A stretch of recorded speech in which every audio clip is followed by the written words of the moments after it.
Yo, Panther Nation, Pantherologist, what is up? Welcome to Lunch Break with me.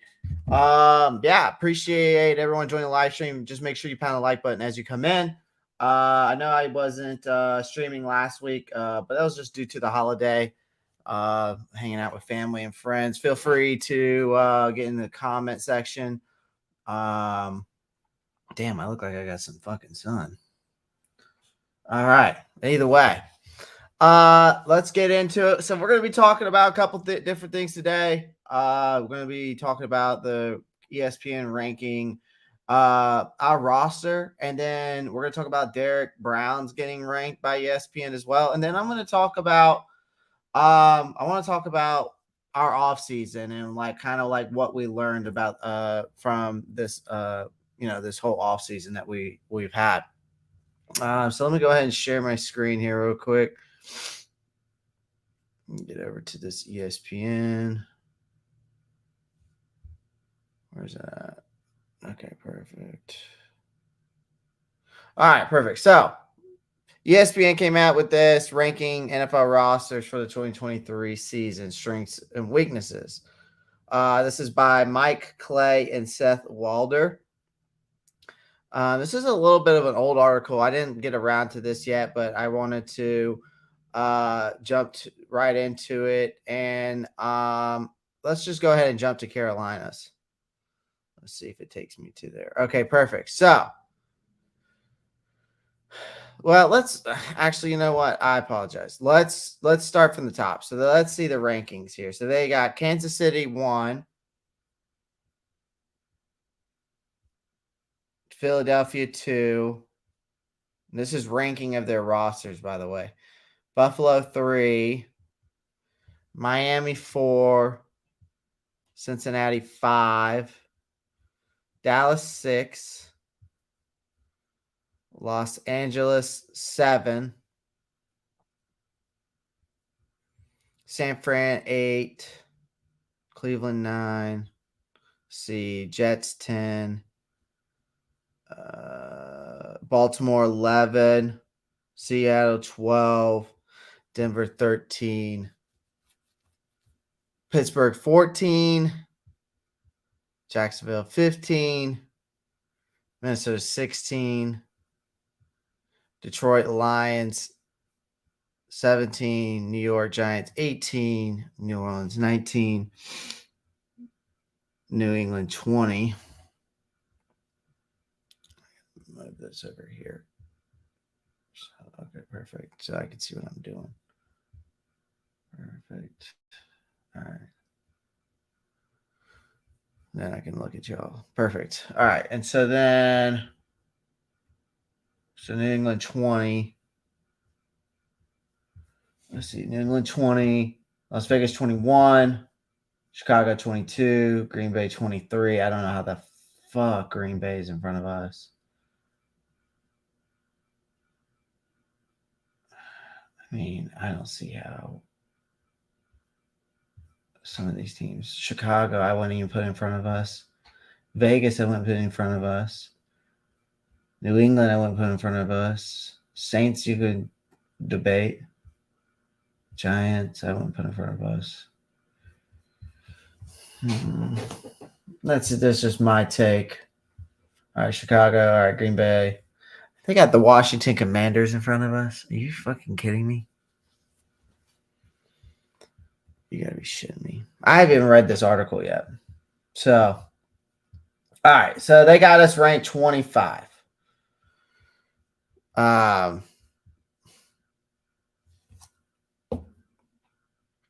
mean, we have a lot to prove this upcoming season. I know that as a team as a whole, right? Apparently from ESPN, we have the 25th best roster spot in the best roster in the NFL. I'm going to try to be as positive as possible about this. I mean, although it seems like extremely low, it's actually it's probably about right. I mean, unfortunately, I mean, when you look at other teams toward the bottom of the 10 of the league, like they've got Atlanta, Tampa, Tennessee below us, Houston below us, Indianapolis, Los Angeles Rams, and the Arizona Cardinals. So, which is surprising. Tampa's I mean, the only difference, the only thing yeah, I mean, the only thing I would say that they, I mean, defensively, they're fucking stacked. And offensive line. They got a great offensive line. I'm surprised. And their wide receivers. You got Mike Evans and Chris Godwin. I don't know. I'm not sure if I agree with the Tampa Bay one. I'm surprised they're not higher, but maybe that's just because they don't have a quarterback. And I think that goes with the same thing for Atlanta. But, I mean, then the only two that are listed ahead of us, I think that should be lower, in my opinion, are the Chicago Bears and the Washington Commanders. I mean, to me, there's only the only difference between the two squads. I would give the edge to the team with the higher QB upside, right? And that's us. I mean, with Bryce Young. I think over the course of the season, though, I think we'll all realize that the Panthers have a minimum, but a top 20 roster. And I think this is assuming that Bryce Young stays healthy and is good as we've been seeing. So I thought it was an interesting article where they had us ranked still top 25, but let's see. It says strongest unit. It says off-ball linebacker. So they're talking about Shaq and Luvu here. And then they said the weakest unit is our wide receivers because we traded away DJ Moore, and to obviously to get Bryce Young. And then they're saying that left it when we traded away DJ Moore, left a hole at the wide receiver. And then they're talking about DJ Chark's only played or has missed 19 games over the last two seasons, which is true and upsetting to understand. And then we got a 32-year-old. They're talking about the age of Adam Thielen, and then they're saying that we're hoping that Mingo, Terrace Marshall, and LaVisca will make a leap in that wide receiver room. So, guys, thank you so much for joining the live stream. Appreciate all of y'all being here. Everyone that has joined, make sure you pound the like button. I appreciate that. That goes a long way. I'm just trying to see something here. Yeah, so just make sure you pound the like button. I was trying to see if people were getting in the chat, but feel free to get in the chat if you want to, guys. I just didn't know if anybody was in here. I mean, I see there's a couple people watching, but make sure you pound the like button, and then feel free to get in the comment section. Let me know your thoughts about this article. And so then it says X Factor for 2023. They say Jonathan Mingo. They think that he's going to be an X Factor, just because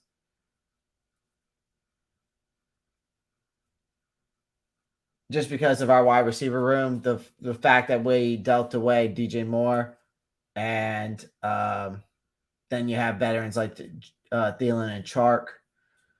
So they're saying that Mingo is going to be our X Factor. Interesting. And then a non-starter to no, I guess this means to someone to watch out for. I'm guessing they're saying watch out for Terrace Marshall Jr. So we'll see. And then they got the projected starting lineup here, which is Bryce Young at quarterback, Miles Sanders running back, DJ Chark, Adam Thielen, Jonathan Mingo. Then they're saying Hurst and Ian Thomas. Interesting. But then you got Akeem, Christensen, Bozeman, Mays, which is probably, I mean, that's obviously going to happen because Corbett's out. Taylor Moton. Let's see. I mean, that seems obviously right. So, all right. So let's move on to the next article. So ESPN.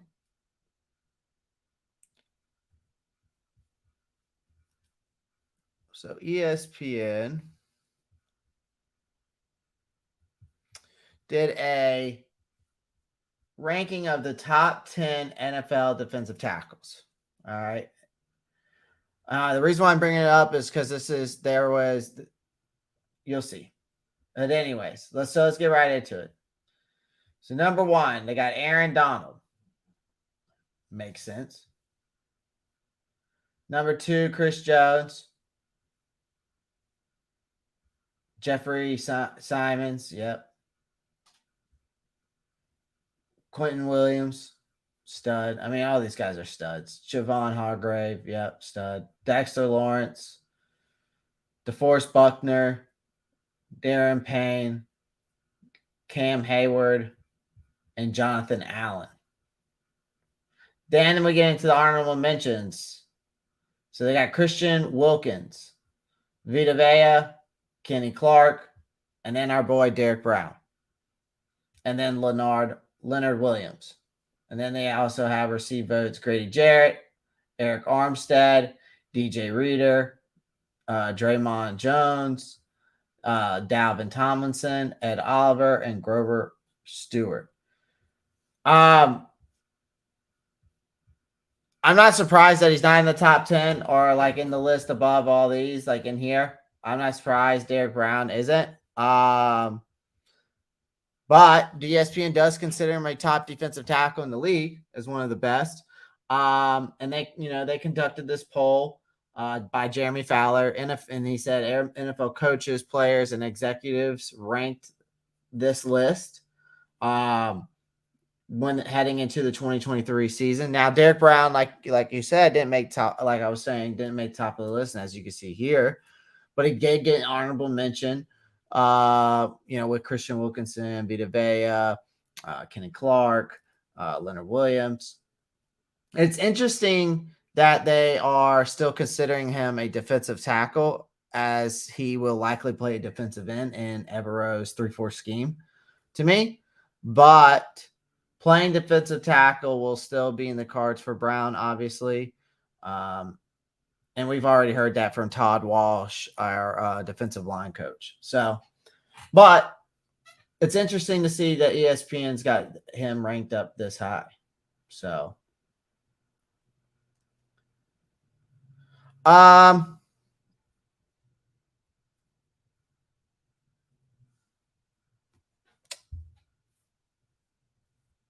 right, so those are my 2 articles. Now, the next thing I want to talk about here is, again, appreciate everyone joining the live stream. Make sure you pound that like button. So basically, I want to talk about what we learned this offseason, with everything that we made moves. And I think that, think about it this way. Carolina had a super busy offseason, and they may have found, I think, a perfect formula for the rebuild, I guess you could say. There may not be another team, I think, in the NFL that underwent more changes this offseason than we did. Think about it. We welcomed in a brand new head coach, new coaching staff with new head coach Frank Wright. Then we made a bold move to go up and draft Bryce Young, and added several new pieces in free agency. So with this new look now, I think with the Panthers, will be in position to compete for our division title, despite having a new coach and a new rookie quarterback due to the current state of the NFC South. This is, however, a team that has one game I feel that is one game away from winning their division a year ago. Think about that. Under an interim head coach and 3 different starting quarterbacks. So with that in mind, we have learned a crap ton. I mean, they provided us with the blueprint, going after a rookie quarterback, or what some people want to call him, the undersized quarterback. but we're in position to succeed right now in the NFL. And, I think after the Panthers, when we landed that number 1 overall pick from the Bears, got Bryce Young, then they quickly went to work by re-signing Bozeman, adding wide receiver Thielen, tight end Hayden Hurst, running back Miles Sanders. It's not the best offensive roster in the world, but there aren't any glaring holes, right? That I'm willing to say that there is. And I think that might be enough for Young to quickly, you know, start seeing success here. So, Marco's Cash is in here. Appreciate you, man. Appreciate you joining the live stream. I've been out and about. So that's why I haven't been on the live. But I have been doing some shorts. Like I told you, I was going to start doing some more shorts. So continue to be on the lookout for those. I got some stuff coming y'all's way here soon.